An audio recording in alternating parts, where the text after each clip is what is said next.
Selamat datang kembali di channel Satwa Liar. Seperti biasa sebelum lanjut jangan lupa di subscribe. Kalau sudah di subscribe, mari kita simak. Perlu diketahui bahwa di Indonesia sebagian orang masih menyamakan domba dengan kambing. Misalnya, saat Idul Adha orang sering mengatakan bahwa mereka akan menyembelih seekor kambing meskipun yang akan disembelih adalah seekor domba. Media juga terkadang salah kaprah ketika mereka memilih gambar antara domba dan kambing dalam pemberitaan, melihat restoran yang menawarkan sate kambing sebagai pengganti domba.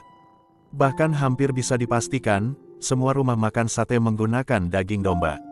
Yang pertama adalah perbedaan yang sering membingungkan antara kambing dan domba serta anggapan bahwa kambing dan domba memiliki kadar kolesterol yang tinggi. Faktanya, di negara-negara barat seperti Eropa dan Amerika, daging kambing dianggap sebagai daging merah yang paling sehat. Kandungan kolesterolnya jauh lebih rendah dibandingkan daging lain seperti daging sapi dan ayam, namun kandungan proteinnya tinggi. Selain itu, kandungan asam lemaknya jauh lebih rendah dan kandungan proteinnya masih tinggi. Kambing dan domba juga lebih mudah dicerna dan diserap tubuh dibandingkan protein nabati. Faktanya, rumah sakit luar negeri merekomendasikan diet daging kambing untuk penderita gangguan jantung. Protein daging kambing dan domba dapat diserap oleh tubuh hingga 90%.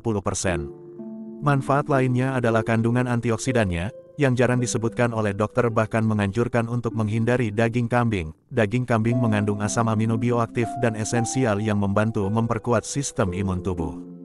Menurut pendapat bahwa daging yang berkolesterol tinggi sebenarnya disebabkan oleh pola makan yang kurang baik. Daging kambing biasanya diolah dengan proporsi lemak dan jeroan yang tinggi di seluruh porsi dagingnya. Asalkan porsinya tepat dan pengolahannya tepat, daging kambing sebenarnya sehat untuk tubuh. Dari morfologi yang mudah dikenali, kambing berjanggut sedangkan domba tidak. Ekor kambing mengarah ke atas dan ekor domba mengarah ke bawah. Mereka juga berbeda dalam bentuk dan ukuran tanduk. Pada umumnya tanduk domba lebih tebal dan melengkung ke dalam. Domba memiliki celah untuk membantu merumput, sedangkan kambing tidak memiliki celah. Tidak semua domba juga memiliki jenis crimped wool ini. Ada kambing yang juga memiliki jenis crimped wool. Kambing umumnya memakan daun-daunan yang mengandung antioksidan kayu-kayuan, sedangkan perilaku makan domba adalah merumput atau merumput. Perbedaan perilaku lainnya adalah bagaimana kambing berkelahi sambil berdiri atau dengan kakinya, sedangkan domba membenturkan kepalanya sehingga lebih mudah dicerna daripada susu sapi dan domba, sehingga susu kambing ini ideal untuk penderita penyakit paru-paru. Ini juga memiliki kandungan bahan aktif yang lebih tinggi dalam susu daripada domba dan sapi. Saat ini masyarakat khususnya petani sudah tidak asing lagi memelihara kambing. Banyak petani yang menghasilkan kambing sebagai usaha sampingan. Beternak kambing juga bisa diartikan sebagai bahan simpanan petani ketika ada kebutuhan yang sangat mendesak. Jadi peternakan ini memiliki prospek yang sangat bagus untuk masa depan, meskipun hanya diternakan. Peternakan kambing atau domba ternyata memiliki peran yang sangat penting dalam pembangunan perekonomian Indonesia. Saat dipelihara kambing dipercaya memiliki nilai yang sedikit berbeda dengan produk hewani lainnya. Biaya yang paling kritis dalam peternakan adalah pakan, sehingga efisiensi pakan mutlak menjadi perhatian utama. Pengelolaan nutrisi yang tepat merupakan prioritas yang harus dilaksanakan untuk mencapai produktivitas dan keuntungan yang optimal. Produktivitas ternak yang rendah sering terjadi ketika kebutuhan nutrisi ternak tidak terpenuhi baik secara kualitatif maupun kuantitatif.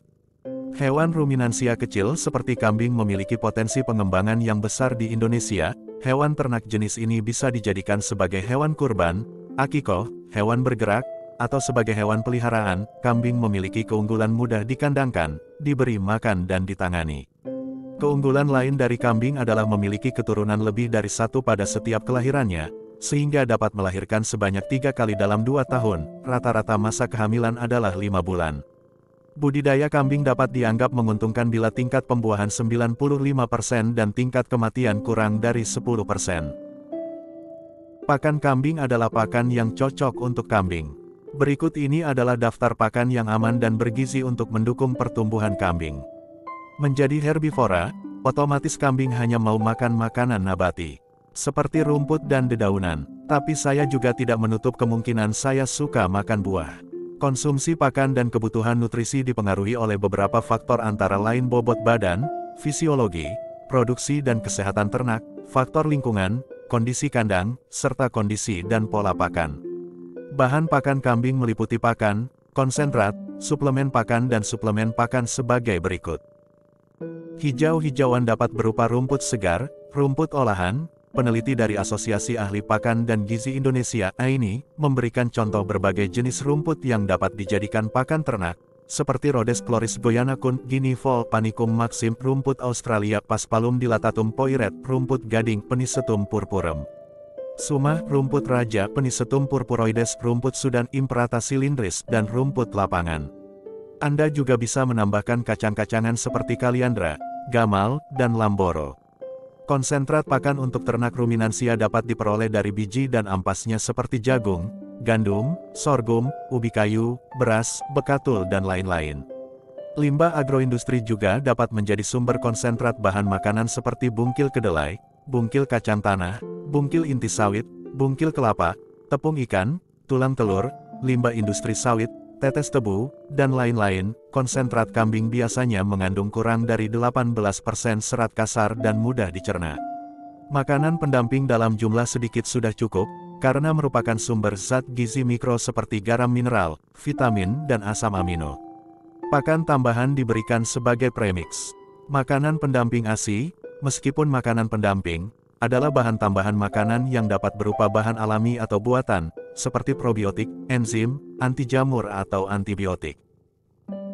Saat menyiapkan pakan, kambing dapat dibagi menjadi dua ransum, yaitu untuk penggemukan dan untuk pemeliharaan. Nutrisi yang terkandung dalam pakan yaitu karbohidrat, lemak, protein, vitamin, garam mineral dan air harus selalu tersedia. Karbohidrat dan lemak merupakan sumber energi, terutama dalam proses metabolisme seperti peredaran darah normal, detak jantung, dan lain-lain. Sebagai acuan untuk penjatahan, asupan bahan kering sebesar 1,5–2% dari berat badan diasumsikan untuk kebutuhan pokok kambing hidup. Kandungan nutrisinya adalah sebagai berikut: total digestible nutritional value 55%, protein kasar 9,3–9,5%, kalsium 0,20–0,21%, fosfor 0,18–0,21% dan vitamin A2, 3504230 IU per ekor per hari dan vitamin E 15–21 IU per ekor per hari. Kambing bunting dapat diberi makan legum dan campuran legum dan jerami atau silase.